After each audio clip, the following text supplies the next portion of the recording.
Bonjour mes amis, hi guys, I have something really beautiful, unique and quite fascinating on my wrist today, and yet it is just a Seamaster, but a Seamaster very much in the idea of the original Seamasters of the late 40s, early 50s. It is a refined watch, but also reliable and robust enough to be carried from the office to the weekend. This is a Seamaster Boutique edition. Now, the format might be familiar to you, this lovely, fairly recent type of case that you might have seen in the Timekeeper, the Olympic Timekeeper editions, but most importantly in the 2019 City editions of the Seamasters. So the City editions were celebrating locations: New York, Paris, London, Switzerland, UAE, and Macau. Bizarrely, not Hong Kong. And when I first saw this watch, I thought that's got to be the Hong Kong version of it, being red and all that. But no, this one here celebrates Omega itself. We'll see that in a second. So the City editions had the same case, 39.5 millimeters and 8800 caliber inside, and several of them had this sort of a gradient dial, sunburst as I call them, because I like playing guitar, and in the world of Gibson and Fender we called these gradients sunburst. And here we have a burgundy or red. I call it blood sunburst, blood burst. You had a gray gradient, or silver gradient if you will, for New York, quite beautiful. Blue for London, and so on and so forth. And those were limited to 399 pieces per location, per city, and sold only at the boutiques within those cities. And you had a fairly ugly marking on the side of the serial of the watches. Thankfully, this was omitted here because this is not limited per se, but it will be limited in production, I am told. Take that with a pinch of salt. This will be less available than the CK859, the other under the radar. Well, it was under the radar, now everybody knows about it. Release of 2022 that my friend Simon purchased almost on the first day of the release. And so these will be very limited to come by. And the idea is a bit that you have to be a fan of the brand, a friend of the brand, an aficionado of the brand, and you'll get to find these pieces when you visit the shop. In my case, I was privy to a preview of new releases, and we were there to see the divers and the moon watches, and then when I saw this, it really grabbed my attention and my friend's attention as well, and I couldn't really sleep that night. I had to know more. I didn't even remember those City editions that are really well beloved by collectors. Very difficult to find those. And so these here, if you like it, I suggest that you hang out a bit more by your Omega boutique. It will be a boutique edition. I'm not sure if all the boutiques will have it around the world.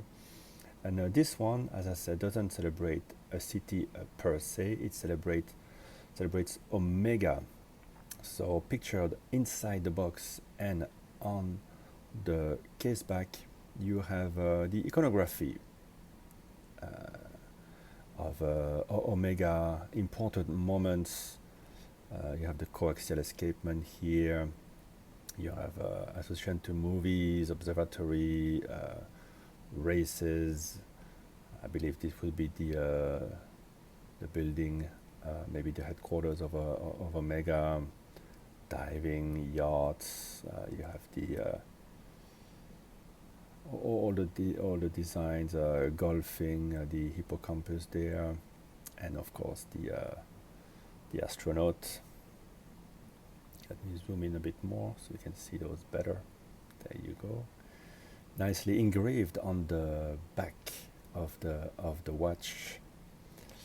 And well, for once I will show you the serial because there's something very special. When you're calling Hong Kong, the country code is 852, and also 8 is a very lucky number in Hong Kong and China, and this is my serial. It features 3 times 8, and it features the country code of Hong Kong, 852.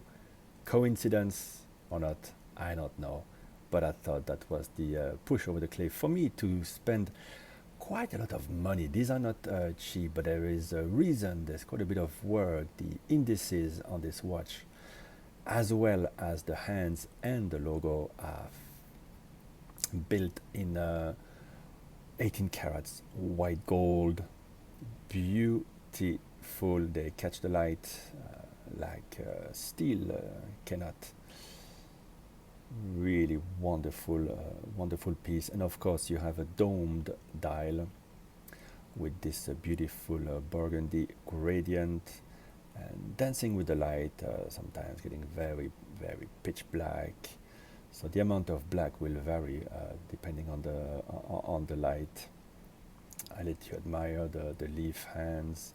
You have a date for practicality at 6 o'clock. Doesn't bother me at all when it's at the 6. I think it keeps the symmetry.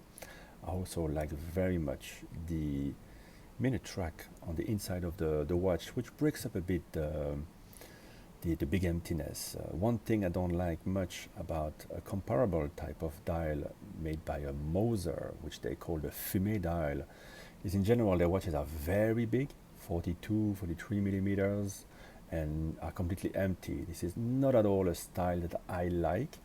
Personally, some people love it. I don't. And here 39.5 is fairly big and it's all dial, but luckily you have those dot style indices, which you can see have some faceting to them that you don't have on the steel models.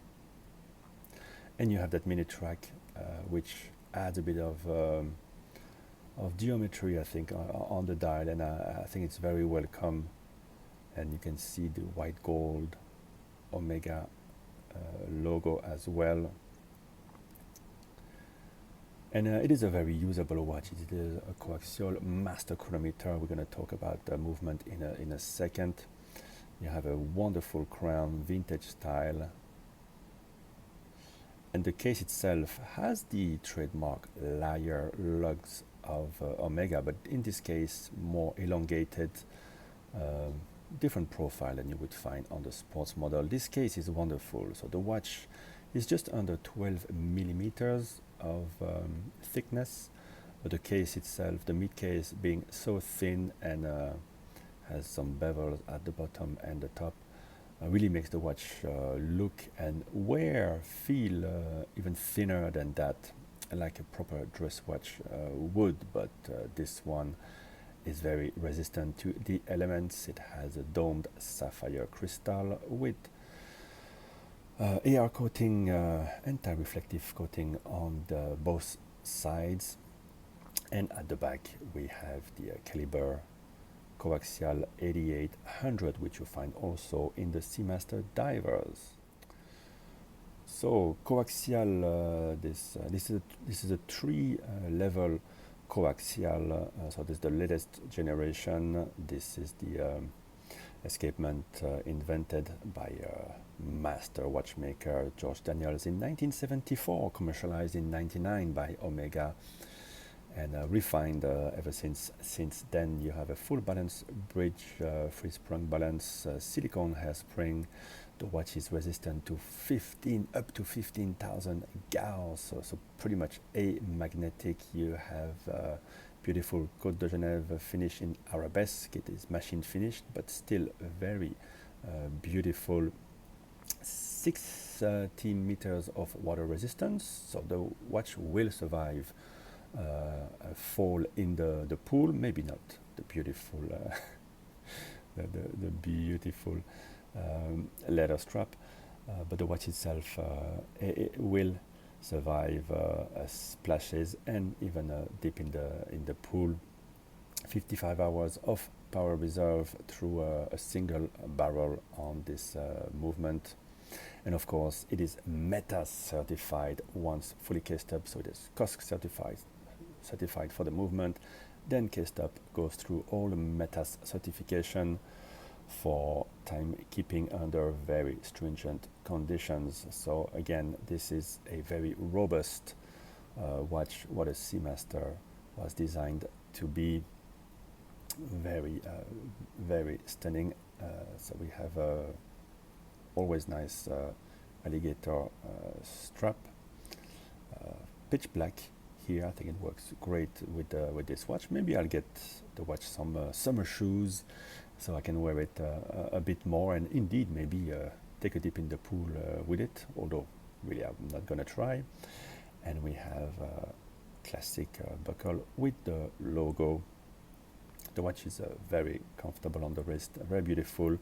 It could have been a little bit smaller, but you know, times are modern, and when you have such a beautiful dial, you might as well have more of it. So really, this watch is very special, very unique, and that's why I decided to fork out the 63,000 Hong Kong dollars, about 8,000 US. It's quite a lot, but as I said, there's very nice work on the dial and hands and indices and the logo in white gold, and yeah, there's this exclusivity of owning this piece, not limited but limited in production, which I think is the best thing to do. I think everybody's a bit tired of those limited edition this, limited edition that.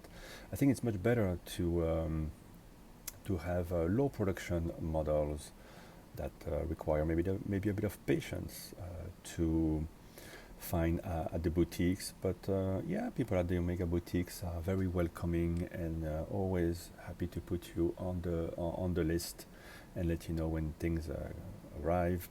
Another detail you will have noticed is that the spring bars are curved on this watch, because the lugs themselves, well, integrated to the case, are very short, so it would not fit if the spring bars were not curved. I think I've covered about everything. Let me know what you think about the Bloodburst. Some people will hate that name, this burgundy fumé dial, if you wish. It is very different from anything I have, and in the watch box it really stands out from everything, and I wanted something like that, something a bit different these days. Nothing very special about wearing a diver, a Rolex diver on the street. I think Omega is really on fire these days with their releases in the mainstream lines, but also in the less known lines, and I think this is wonderful. I think one thing I didn't mention is that this type of gradient dial was already seen on the certainly on the quartz Trésor, I think, line. So it is not new to Omega. It's not new to watchmaking, of course. But these days, it's true, we have associated it quite a bit with Moser. I prefer the execution here. It really doesn't pale in comparison. It is, of course, a lacquered dial, just absolutely delicious. Let's try to zoom in, remove any speck of dust so you can really enjoy it. It is a watch that you just constantly have to look at when you have it on the wrist, and certainly forget to read the time. And you will have noticed that the minute and very long seconds hand are curved at their ending. And you can admire the domed dial. The indices as well are curved to marry with it perfectly. It is really Omega on a different level, and a lovely case, just very different from everything. So let me know a bit what you think about this stunning, again, release by Omega in the comments. Thank you so much for watching. Bye bye, guys.